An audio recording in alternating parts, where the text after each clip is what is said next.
All right, I'm gonna go ahead and kick this off. I appreciate you guys logging in here and spending a little bit of time learning about ShelfGenie. Quick introduction: my name is Mike Pollock, and I'm the Director of Franchise Development here at ShelfGenie.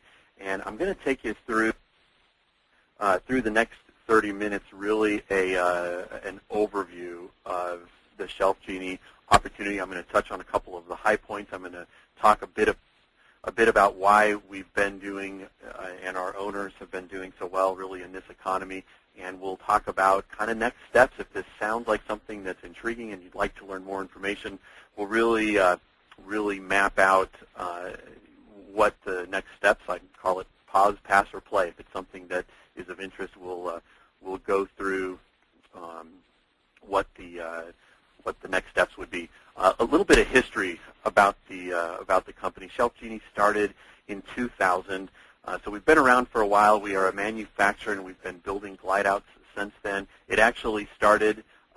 Andrew Kerwin is the founder, and he started this in his garage in 2000. In a very short time, very quickly outgrew the garage and moved into a manufacturing facility, and I've actually moved a couple of times since then, but its manufacturing still is in Richmond, Virginia, and it was 2004 when we expanded beyond Richmond and put together a dealer, really was a dealer program, and at one point we had some 30 to 40 dealers around the country, and several reasons why we have changed to a franchise organization from a dealer organization.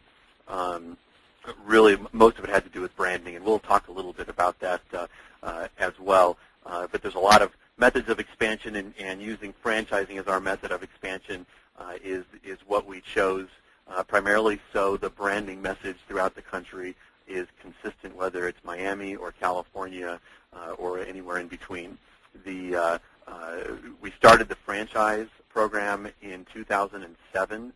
And we launched the franchise really beginning of, well, I'd say we launched at the beginning of 2008, but when we started really getting going and looking for franchise owners, as well as converting several of our existing dealers to become franchise owners, wasn't until about June, July time frame of 2008. Andrew Kerwin, who was our founder, still is involved in the business. He's one of our franchise owners up in the Twin Cities, Minneapolis.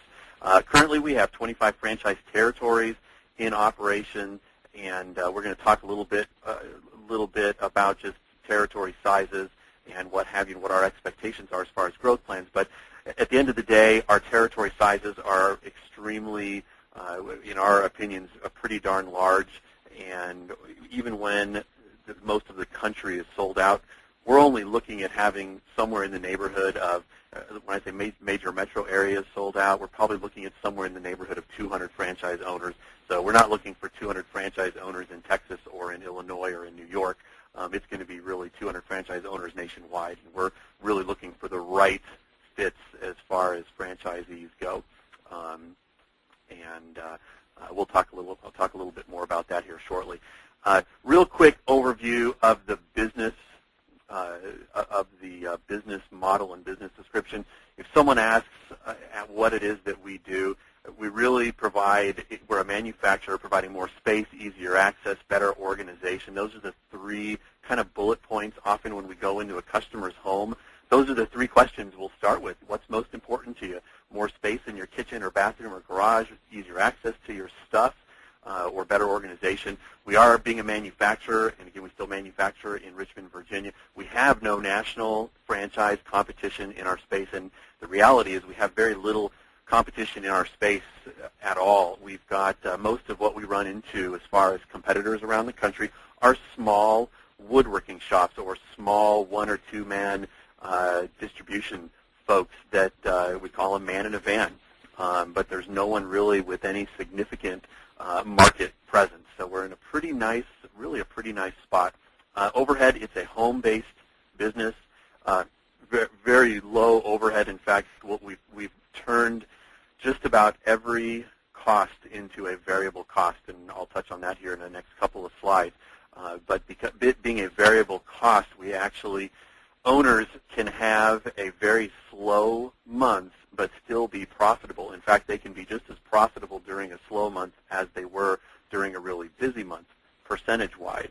And again, we basically took all of the costs and turned them into variable costs that are directly related to sales. The products that we sell are niche. Really, within this mature industry of remodeling, we specifically stay in this niche. We really have cracked the code to get into people's homes, and I'll talk a little bit about some of our marketing efforts and PR efforts here shortly.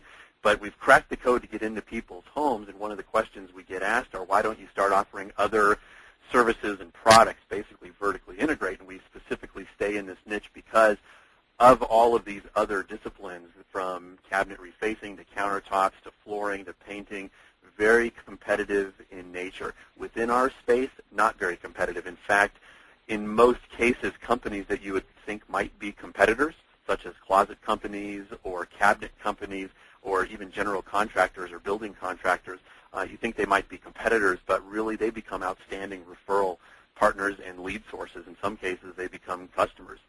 And most folks that build cabinetry do not and avoid as much as they can putting in any sort of glide-out shelving. Putting in some sort of glide-out shelving in drawers typically is only done if it's demanded by the end user or by the customer. Most of what builders will put in is the bare minimum, even in high-end homes. In fact, the picture that you see here on the screen, that left side pantry, this actually was in a pretty large home up in the Midwest, and that is a pretty typical picture of what we see when we go into people's homes.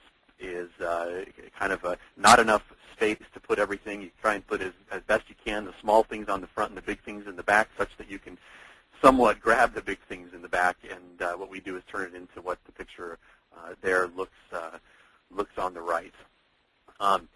Talk a little bit about our target demographics, and we've really been fortunate in that our target demographic, being the baby boomers and seniors, really has gone largely unaffected with their buying habits. When folks in our target demographic are putting our products in many cases, they're also putting in handles in their shower and wheelchair ramps and just access items such that they can stay living at their house longer. Really, their buying habits have not changed, and we haven't seen a decline in our target demographic. Most of our target demographic were already on fixed incomes anyway, and regardless of how the economy does or doesn't do, if they're having pain just getting around their kitchen or moving stuff around or making dinner, they're spending money on things that will make their lives more comfortable. And again, nationwide, we've really seen our target demographic be largely unaffected. Now, where we have seen a change in the economy, our heads are definitely not in the sand. Where we've seen some good and some bad change in the economy. First, the bad is we don't see as many middle-class home owners giving us a call. And I say middle class, say the under $250,000 home price tag. They were never a large percentage for us as far as customers, but we don't see as many as we did prior to this to the crunch here several months ago. Now, something that we have seen that's been pretty exciting is a whole new demographic, and it's not necessarily a new demographic, but these high-end homeowners, homes that are typically much larger in scope, historically were not customers, or at least not direct customers of ours. In most cases, folks that live in much larger homes, especially when homes are increasing in value every year, to spend, if they want to make a change in their kitchen, to spend $40,000, $50,000, $60,000 on a kitchen remodel is not a very difficult pill to swallow, especially if your home increases every single year. You do a home improvement like a kitchen remodel or a bathroom remodel, and that's going to increase the value of your home even faster than it already is. And folks during normal economic times will typically choose to just gut their kitchen and start from scratch. What we're not seeing is that happening now. So when I say a new demographic, often we were brought into those high-end homes as a subcontractor to the builders, where, yeah, our product, we're still getting into these high-end homes, but they were typically, we were brought in as the cabinet maker asked us to provide the glide-out shelves for the products that they were building in the home. Well, that's not happening right now. With house values going down, people in many cases have lost their home equity lines of credit. Really, that's what they would use to spend $40,000, $50,000 on a kitchen remodel, is these home equity lines of credit. In many cases, those home equity lines of credit are now gone. It's a painful pill to swallow, investing money on a depreciating asset, which really is what's happening right now. Folks are not able to sell their homes. They're stuck in their homes if they wanted to try and get out. They're not spending these large dollar amounts of remodels. What they're doing are these lower-cost home improvements.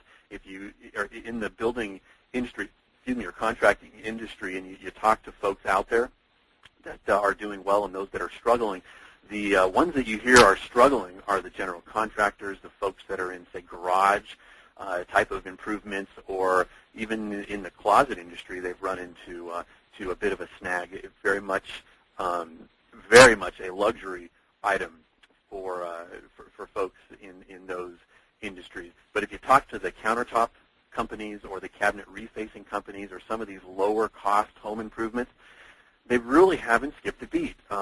Those are the kinds of improvements that homeowners are doing right now. So not to say that the younger crowd under 50 don't buy our product. We don't get as many of the middle class, but we do get quite a few of these high-end home owners that are now looking to us to, again, spruce their kitchen up. They're not going to gut what they've got. They're going to keep it. They're going to spruce it up a little bit. And what we've seen nationally, our orders have actually gone up as far as the number of orders. Close rates have actually gone up, and actually the order sizes, the dollar amount of every order has gone up. So we've been really fortunate to have done really well during a down economy. We really had expected to be a little bit more, just a little bit more effective than we had negatively, and we've actually been extremely positively affected with several of our owners actually having some of the best months they've ever had in the last several months. So again, we're pretty fortunate in that regard.